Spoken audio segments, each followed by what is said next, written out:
Jam Sell-Off.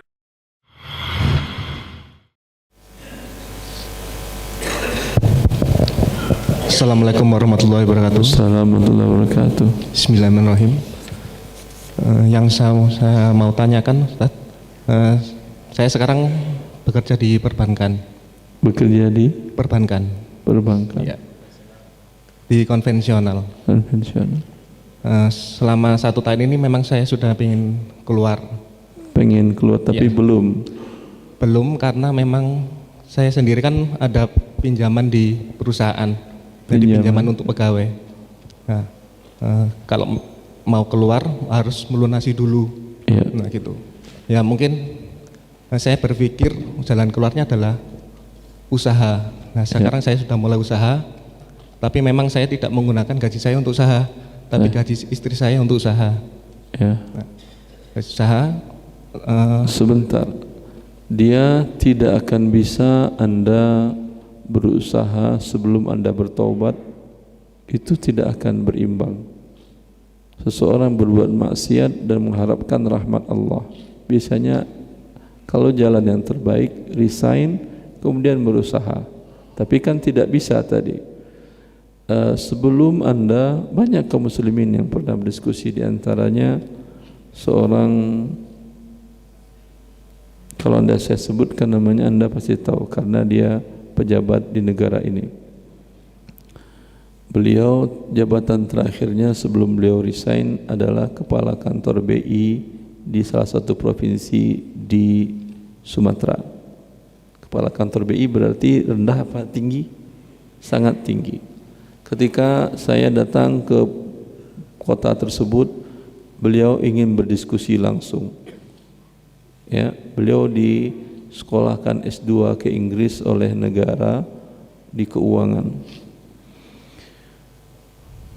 Dia baca buku yang saya tulis, Harta Haram Muamalat Kontemporer. Buku itu lumayan berat kalau menurut saya. Tetapi dalam seminggu dia tamat membacanya. Karena berhubungan dengan kehidupan dia bekerja lebih 25 tahun di BI, di Bank Indonesia. Lalu saya enggak bertemu dengan dia di sana. Dia berusaha mencari saya setelah saya kembali ke Jakarta, dan dia minta izin datang ke rumah saya dengan istrinya. Dan dia datang ke rumah saya izinkan. Sambil menangis dia mengatakan, "Ustaz, saya lebih 25 tahun di BI, di S2 kan oleh negara ke Inggris mengenai keuangan riba ini. Saya alhamdulillah saya baca buku Ustaz dari awal sampai akhir. Kesimpulannya 25 tahun saya bekerja berbuat di lembaga yang haram, yang dimurkai oleh Allah. Saya ingin taubat Ustaz. Tapi saya punya hutang di kantor 1,3 M. Ini pejabat atau pegawai biasa 1,3 M? Pejabat besar.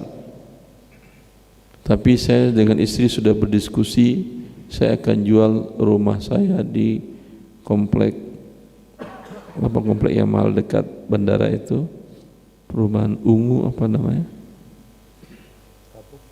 Bukan Kapuk, yang kalau Jor terus kalau mau lewat bandara lewat lebih dekat lewat situ. Bukan BSD, lebih bagus ya, Pondok Ungu kayak ungu gitu. Nama warna gitu. Dia mau jual dengan harga sekarang 3 miliar kata dia. Saya mau jual Ustaz. Ya. Kemudian saya bayar semua hutang riba saya. Tetapi kata dia, ini yang sangat lucu. Tapi alhamdulillah utang saya di kantor tidak ada bunga Ustaz. Utang 1,3 M, bayar 1,3 M. Oh, saya katakan, betul. Ini betul sudah dugaan saya bahwasanya bank itu yang membuat aturannya adalah Yahudi.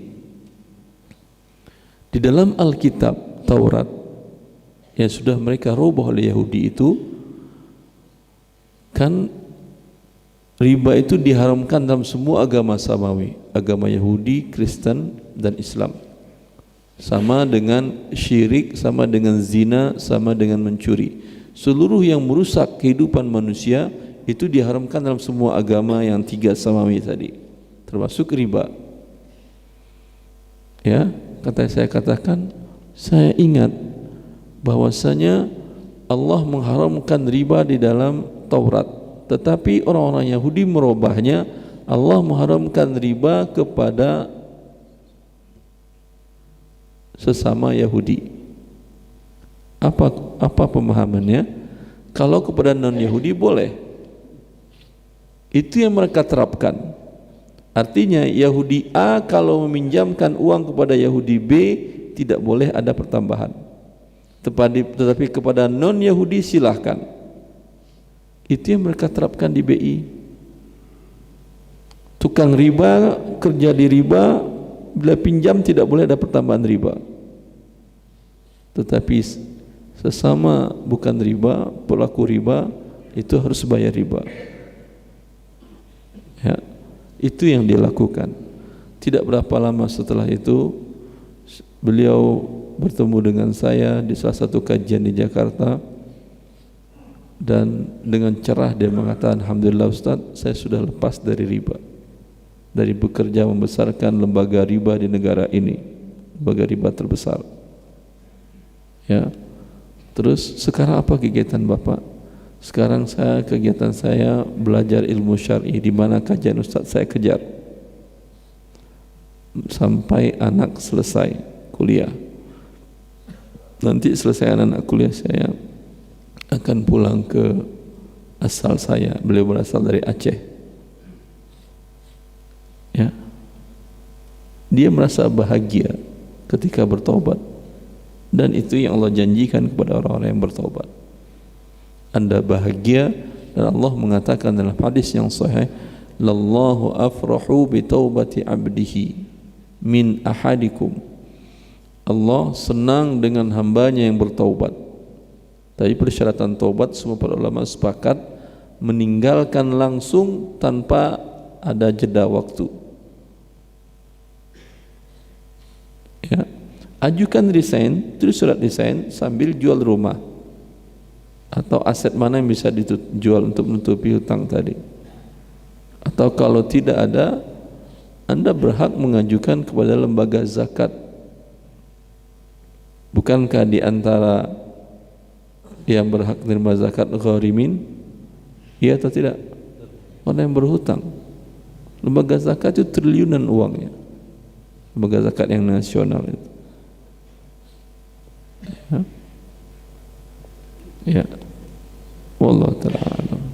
Ada juga kemarin teman yang dia bekerja di bursa, ketika dia tahu itu riba, dia bilang, saya bertobat Ustaz, tapi setelah saya mau siapkan masa depan saya jual aset-aset saya dulu. Nanti kalau sudah terjual saya baru bertobat. Enggak kejual asetnya. Akhirnya karena sudah enggak tahan dia resign.